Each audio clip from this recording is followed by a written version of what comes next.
Imaginez cet instant. Vous rentrez chez vous, épuisé après une journée harassante. Votre corps souffre. Chaque muscle réclame le repos. Vos paupières sont lourdes comme du plomb. Peut-être êtes-vous malade, submergé ou au bord de l'effondrement, là où le physique et l'émotionnel se heurtent. Tout ce que vous désirez, c'est vous allonger, fermer les yeux, oublier que le monde existe. Puis, dans le silence de la nuit, une pensée murmure « Je devrais prier », mais le doute s'insinue « Puis-je prier ainsi ?» Allongé, est-ce un manque de respect envers Dieu? Ma prière aura-t-elle de la valeur? Cette question tourmente tant d'âmes fidèles. On nous a appris dès l'enfance que s'agenouiller exprime la révérence, l'abandon, le respect. Mais que faire lorsque notre corps ne peut plus nous porter? Lorsque la douleur ou la fatigue nous cloue au lit? Qu'attend Dieu de nous? Le pape Léon XIV, premier pape américain, ancien missionnaire, offre une vérité saisissante, si libératrice et si simple, qu'elle a transformé la vie de prière de milliers de personnes luttant contre l'épuisement, la maladie ou les limites physiques. Aujourd'hui, je vous révèle l'enseignement de Léon XIV sur la prière allongée. Une perspective qui pourrait changer votre relation avec la prière et dissiper toute culpabilité inutile. Si vous vous êtes senti indigne de ne pas vous agenouiller ou rester debout, vous n'êtes pas seul. Ce message vient d'un pape dont le cœur bat pour les marginalisés, dont la vie de prière profonde reflète la compassion de Dieu. Son enseignement transcende les postures physiques pour se concentrer sur ce que Dieu désire vraiment lorsque nous tournons notre cœur vers le ciel. Si vous avez ressenti de la culpabilité en priant allongé, écrivez « Liberté dans la prière » dans les commentaires. À la fin, vous comprendrez pourquoi ce changement de perspective peut ouvrir une vie de prière plus profonde, plus authentique. Depuis des siècles, les traditions religieuses insistent sur les postures de prière. S'agenouiller symbolise l'humilité, rester debout exprime le respect, s'incliner manifeste la révérence. Python l'art sacré montre les saints dans ces positions, rarement en prière depuis un lit. Cela crée un dilemme spirituel. D'un côté, le poids de la tradition et le désir d'honorer Dieu.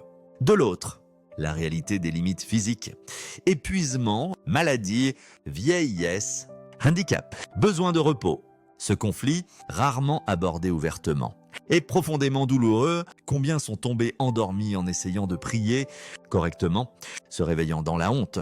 Combien de personnes âgées ou malades se demandent si leurs prières depuis leur lit ont moins de valeur? Combien de parents épuisés, s'effondrant après une longue journée, craignent que Dieu soit déçu par leurs prières allongées. Ce combat silencieux touche des millions. Certains abandonnent la prière lorsqu'ils ne peuvent la pratiquer traditionnellement, s'éloignant ainsi de Dieu. Le pape Léon XIV, qui a connu l'épuisement durant ses années missionnaires au Pérou, aborde cette question directement. Homme ayant prié dans la fatigue, servi les pauvres malgré les tensions physiques. Il comprend le défi de prier lorsque le corps est faible. Sa perspective ne naît pas du confort, mais d'une vie de prière dédiée, souvent dans des conditions exigeantes. Son conseil reflète le cœur de Dieu. Transcendant le formalisme rigide, il ne s'agit pas seulement de la position du corps, mais de redéfinir la prière elle-même, surtout lorsque nous en avons le plus besoin, dans la maladie, la grossesse, la vieillesse, l'épuisement. L'enseignement de Léon XIV brise les barrières, nous invitant à une communion plus libre, plus authentique avec Dieu. À travers l'histoire chrétienne, les postures de prière portent une signification symbolique profonde. S'agenouiller, posture la plus soulignée, représente l'humilité devant Dieu, une manifestation physique de la soumission de l'âme. Debout, bras ouverts, cela symbolise la résurrection. La disponibilité à recevoir, s'incliner ou se prosterner exprime une révérence profonde, un sentiment d'indignité face à la majesté divine. Ces postures ne sont pas arbitraires, elles reflètent la belle vérité que nous sommes des âmes incarnées, que nos actions physiques et nos intentions spirituelles doivent s'harmoniser. Dans le judaïsme, le christianisme, l'islam et d'autres traditions, les positions du corps ont toujours été des expressions importantes de notre disposition intérieure. Le catéchisme de l'Église catholique enseigne que la prière engage la personne entière, esprit, cœur, corps. En s'agenouillant ou en s'inclinant physiquement, nous renforçons notre attitude intérieure de révérence. Comme l'écrivait saint Thomas d'Aquin, puisque nous sommes composés d'une double nature, intellectuelle et sensible. Nous offrons à Dieu une double adoration spirituelle qui réside dans la dévotion intérieure de l'esprit et corporelle, qui se manifeste par l'abaissement extérieur du corps. Cet engagement incarné de la prière se retrouve dans les Écritures et la tradition. Dans le premier livre des rois, Salomon se tient devant l'autel du Seigneur, main tendue vers le ciel. Dans l'évangile de Luc, Jésus lui-même s'agenouille au jardin de Gethsémani, dans l'épître aux Éphésiens. Saint Paul parle de fléchir les genoux devant le Père. Les écrivains spirituels traditionnels ont toujours souligné que ces postures aident à concentrer nos esprits errants, à exprimer extérieurement ce que nous ressentons intérieurement. Elles servent de témoignage pour les autres, formant en nous une révérence juste. Lorsque nous sommes en bonne santé et capables, adopter ces postures peut enrichir notre expérience de prière. L'Église a toujours enseigné que la révérence extérieure compte. De nombreux saints priaient des heures à genoux, montrant une discipline physique remarquable dans leur dévotion. Léon XIV lui-même passait de longues heures à genoux, malgré ses stigmates douloureux. Mais voici la question cruciale qui trouble tant de cœurs fidèles.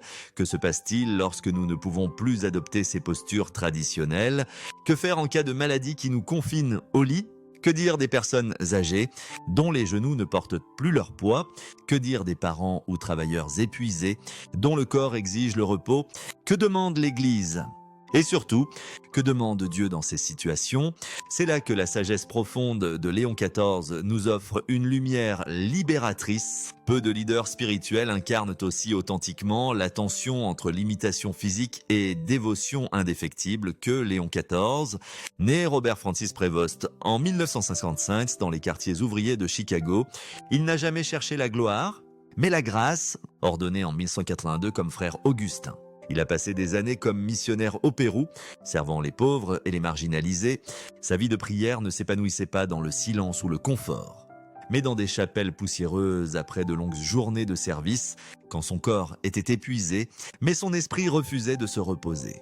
Plus tard, évêque de Chiclayo, puis préfet de la Congrégation pour les évêques, ses responsabilités s'alourdissaient, mais son intériorité s'approfondissait.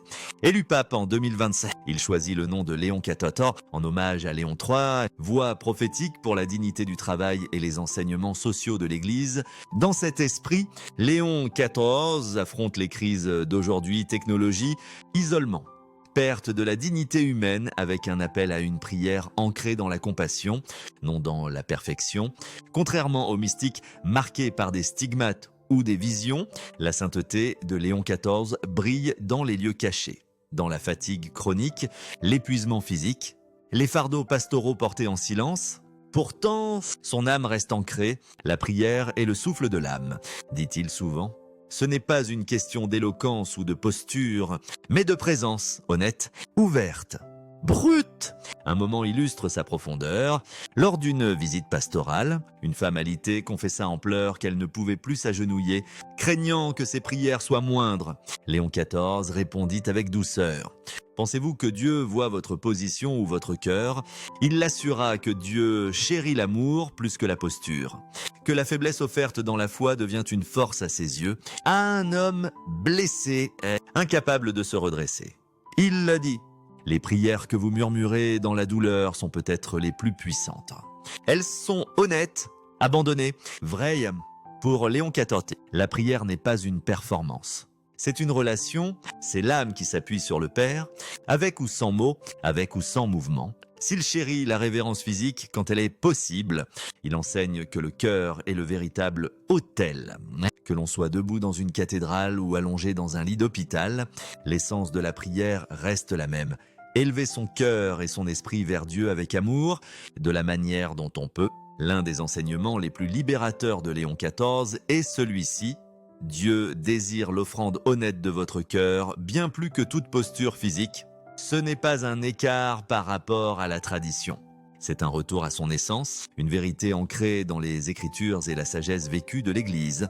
Dans l'Évangile de Matthieu, Jésus met en garde contre la prière faite pour être vue des autres, rappelant que votre Père, qui voit dans le secret, vous récompensera. Les Écritures, je le répète, Dieu ne regarde pas les apparences, mais le cœur. Il écoute, non l'élégance de notre posture, mais la sincérité de notre âme. Le catéchisme de l'Église catholique définit la prière comme l'élévation de l'esprit et du cœur vers Dieu.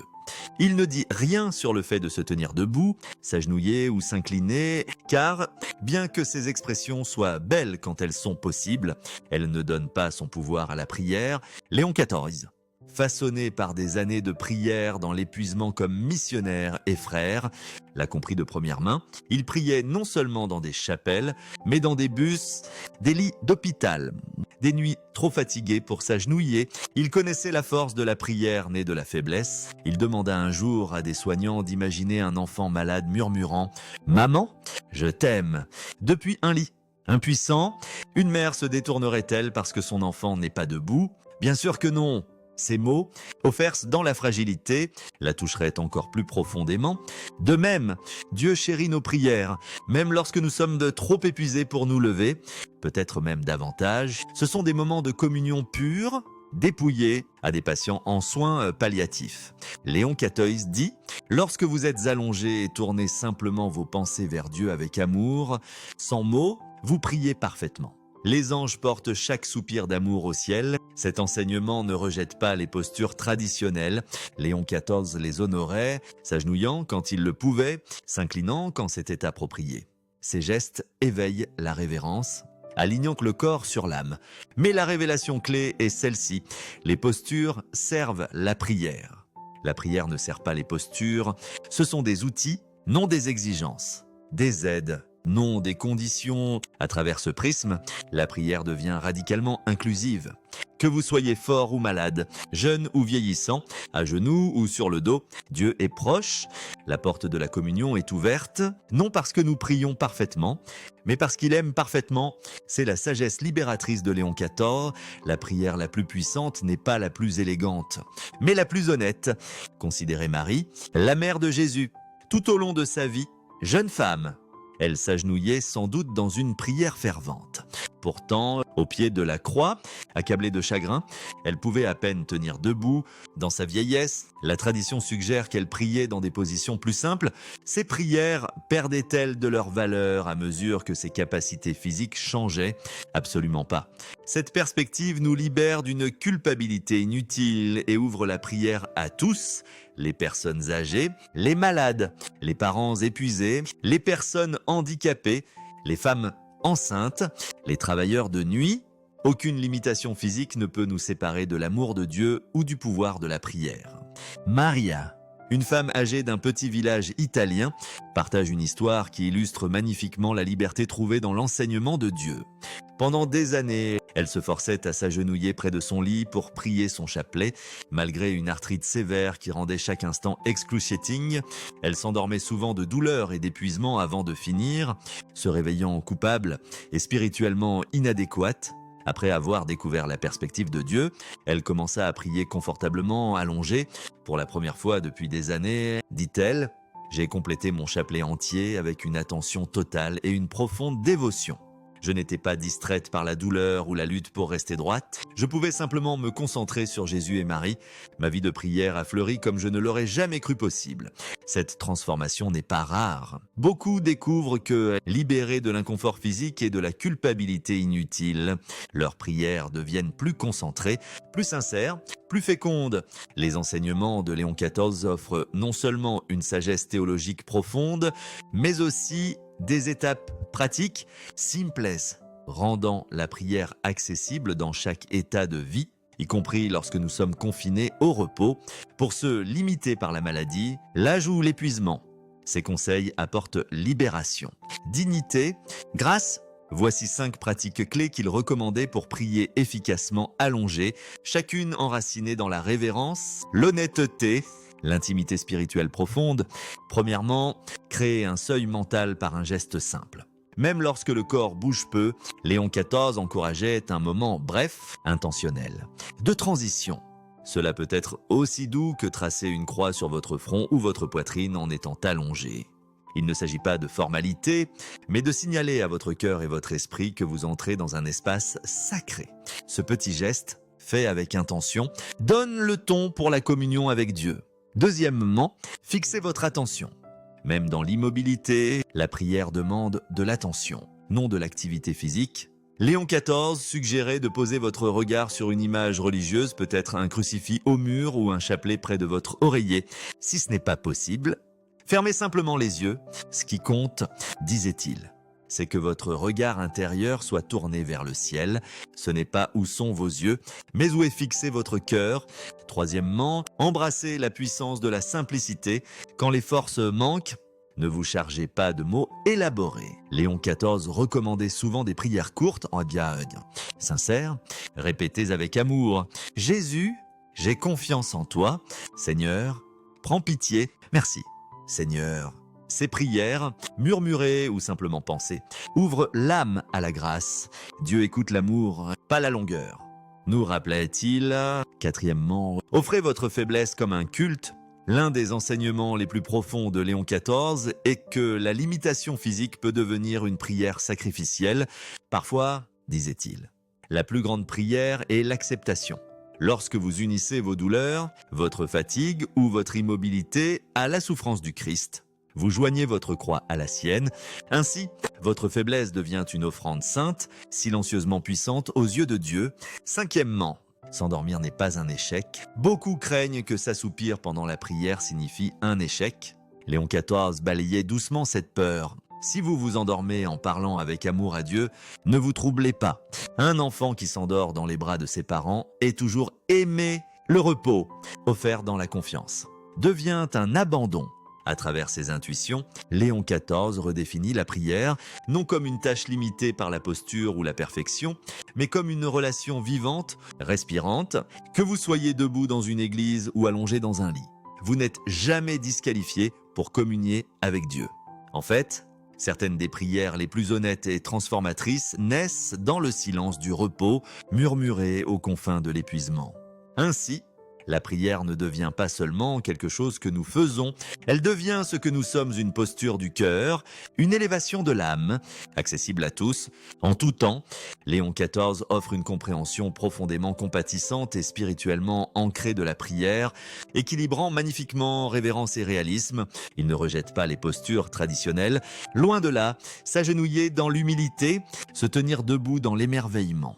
S'incliner dans la révérence aligne puissamment le corps avec l'âme, exprimant la dévotion non seulement intérieurement, mais extérieurement. Ces gestes, offerts sincèrement, nous attirent plus profondément dans la présence de Dieu, témoignent silencieusement de notre amour et de notre « ah ouais ».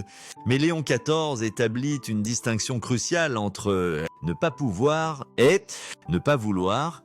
Il avertit que lorsque nous sommes physiquement capables, mais choisissons la commodité plutôt que la révérence, nous risquons de cultiver un esprit désinvolte, voire indifférent. Offrez à Dieu votre meilleur, enseigne-t-il, même si cela inclut un léger inconfort, un bref moment à genoux. Lorsque le cœur est engagé, peut devenir une offrande profonde, un petit sacrifice qui parle fort dans le royaume spirituel. Pourtant, la sagesse de Léon XIV ne s'arrête pas à la discipline. Elle s'étend par la miséricorde. Il encourage chaque âme à naviguer cet équilibre sacré avec un discernement priant. Demandez-vous, quelle est la réponse la plus aimante en ce moment ? Parfois, la révérence signifie persévérer à travers la fatigue pour s'agenouiller. D'autres fois, elle signifie honorer les limites de la maladie, de l'âge ou de l'épuisement avec une confiance paisible. Pour ceux qui portent une culpabilité persistante de ne pas en faire assez physiquement dans la prière, Léon XIV offre ce conseil libérateur. Dieu a créé votre âme et votre corps. Il comprend vos limites mieux que vous. Dans cette vérité, l'autocondamnation cède à une confiance sainte. En fin de compte, la révérence n'est pas une performance, c'est l'orientation du cœur. Léon XIV nous appelle non à la perfection, mais à l'intégrité, offrir ce que nous pouvons, quand nous pouvons, avec amour, et reposer dans la miséricorde de celui qui voit, non seulement notre posture, mais notre intention. Dans la tapisserie de la foi, les saints brillent comme des phares, nous montrant comment tisser la prière dans les fils changeants de la vie. Léon XIV, premier pape américain, dont les années missionnaires au Pérou lui ont appris la résilience, offre une vérité intemporelle. Le pouvoir de la prière réside, non dans des postures rigides, mais dans un cœur résolument tourné vers Dieu. Des saints comme Sainte Thérèse de Lisieux et Saint Jean-Paul II incarnent cet équilibre, adaptant leur dévotion aux saisons de la vie sans éteindre leur amour pour le divin. Imaginez Sainte Thérèse, la petite fleur, confinée à son lit de malade, son corps ravagé par la tuberculose. Trop faible pour s'agenouiller, elle murmurait des prières depuis son oreiller, sa voix frêle s'élevant comme de l'encens vers le ciel.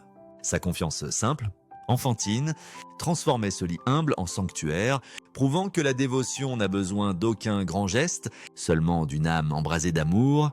De même, Saint Jean-Paul II, dans ses dernières années, portait le poids de la fragilité, incapable de s'agenouiller ou de se tenir longtemps.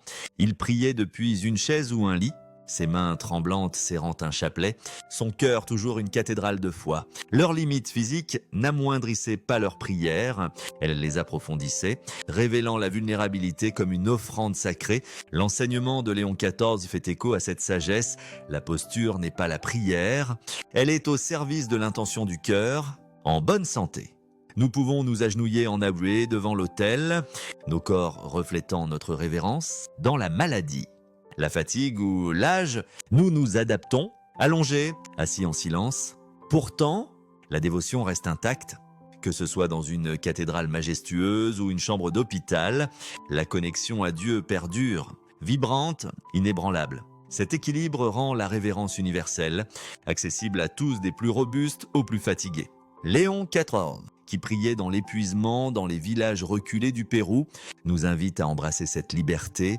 Aucune circonstance ne peut rompre le dialogue du cœur avec le divin. En concluant ce voyage, arrêtons-nous dans la lumière radieuse de la sagesse de Léon XIV, un phare perçant les ombres du doute et de la culpabilité. Illuminant une vérité aussi intemporelle que libératrice, la prière ne connaît pas de barrière. Dans l'étreinte tendre de cet enseignement, nous trouvons la liberté face à la peur que nos corps défaillants nous séparent de l'amour de Dieu. Fini le poids de la honte spirituelle ajoutée aux luttes physiques. Que nous soyons debout dans l'éclat d'une cathédrale ou que nous murmurions depuis un lit dans la nuit silencieuse, le chemin vers Dieu reste ouvert, tissé dans la trame même de notre existence. Imaginez cette femme âgée, ses mains frêles, égrenant les perles de son chapelet depuis un lit modeste, son cœur s'élevant au ciel aussi librement que celui d'un moine dans un monastère. Voyez ce parent épuisé, s'effondrant après une journée de soins désintéressés, leurs prières murmurées montant comme de l'encens d'un corps fatigué. Envisagez cette âme, accablée par une douleur chronique, sans mur entre elle et à son devant Créateur. Léon XIV, dont les années missionnaires dans les villages rudes du Pérou lui ont appris à prier à travers une fatigue profonde, nous assure, la compassion de Dieu enveloppe chaque limitation. Dieu mesure nos prières par la dévotion du cœur, non par la position du corps, proclame-t-il, sa voix portant l'empathie d'un pasteur ayant marché parmi les fatigués. Cette vérité s'étend au-delà des moments de maladie, embrassant les flux et reflux des saisons de la vie, notre besoin de repos, nos capacités changeantes, les rythmes calmes de l'âge ou du renouveau. La profonde intuition de Léon XIV révèle que nos moments les plus faibles donnent naissance à nos prières les plus authentiques. Dépouillés d'éloquence ou de force, nous nous tenons devant Dieu dans une honnêteté brute, nos âmes mises à nu. La seconde épître aux Corinthiens l'affirme. Quand je suis faible, c'est alors que je suis fort. En offrant nos limites à Dieu, nous découvrons, non des obstacles, mais des ponts sacrés vers une connexion plus profonde, où la vulnérabilité devient un vaisseau de grâce. En vieillissant, les prières de Léon XIV se sont adaptées, murmurées dans le calme de l'aube ou offertes au milieu des exigences de sa papauté. Pourtant, leur constance témoigne de la transcendance de la prière sur les limites physiques. Sahavier, forgé dans le service de Chicago au Pérou jusqu'au Vatican, reflète cette vérité. La communion authentique avec Dieu perdure à travers chaque tempête. Si ce message a allégé un fardeau de votre cœur, écrivez « Merci, Pape Léon XIV » dans les commentaires, partageant cette libération avec d'autres. Abonnez-vous et activez les notifications pour recevoir davantage de messages de libération liberté spirituelle. Partagez cette vidéo avec quelqu'un luttant contre la maladie, l'épuisement ou des limites physiques qui obscurcissent leur vie de prière. Que Dieu vous bénisse, son visage rayonnant sur vous d'une paix infinie, où que vous soyez, dans quelque conditions, que ce soit sur une montagne ou dans une vallée de lutte, sachez ceci, l'oreille aimante de Dieu est toujours inclinée, attendant les murmures les plus doux de votre cœur, prêt à vous rencontrer exactement là où vous êtes,